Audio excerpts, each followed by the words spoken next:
UPPLৰ যুৱ শাখাৰ পৰা মাৰাথন এটা প্ৰতিযোগিতা ইয়াত অৰ্গেনাইজ কৰা হৈছে।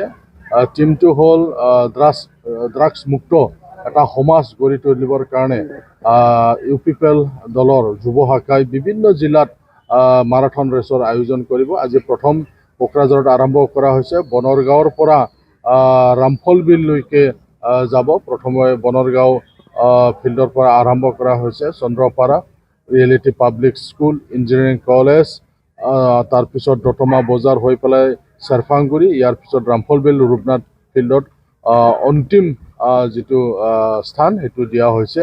মুঠ 34 কিলোমিটাৰৰ এইটো মাৰাথন ৰেচটো হ'ব। তো আমি দেখিবলৈ পাইছোঁ ইয়াত আমাৰ অসমৰ বাদেও বিভিন্ন বেলেগ বেলেগ ৰাজ্যৰ পৰাও ইয়াত অংশগ্ৰহণ কৰিছে, যিটো খুব আমাৰ কাৰণে উল্লেখনীয় এটা দিশ বুলি আমি ক'ব লাগিব।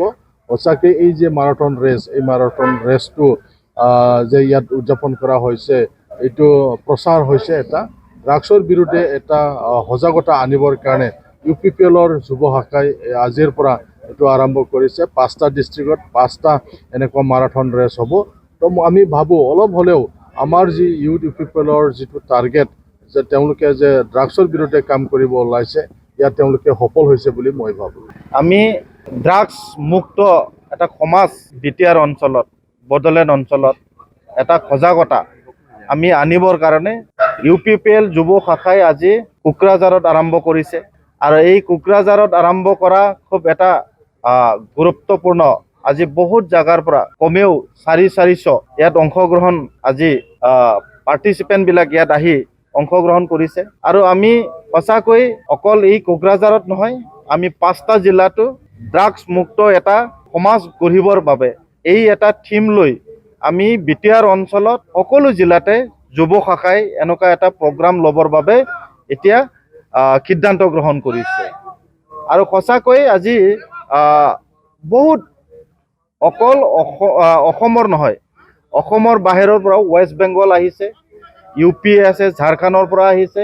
গতিকে আমি সঁচাকৈ এই এটা সমাজত বাৰ্তা দিবলৈ চেষ্টা কৰিছোঁ যে সমাজখনত আজি যুৱসকলে যদি আমি যুৱসকলক আমি ঠিক এটা বাৰ্তা, যুৱসকলক ঠিক যদি আমি এটা দিশ নিৰ্ণয় কৰি দিব পাৰোঁ, আজি আমাৰ সমাজখনত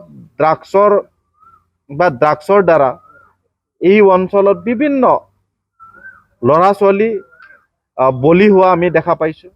গতিকে ইয়াৰ ওপৰত আমি সমাজখনত ড্ৰাগছৰ ওপৰত কেনেকৈ আমি সজাগতা আনিব পাৰোঁ, সেই উদ্দেশ্যলৈ আমি আজি ইয়াত আৰম্ভ কৰিছোঁ।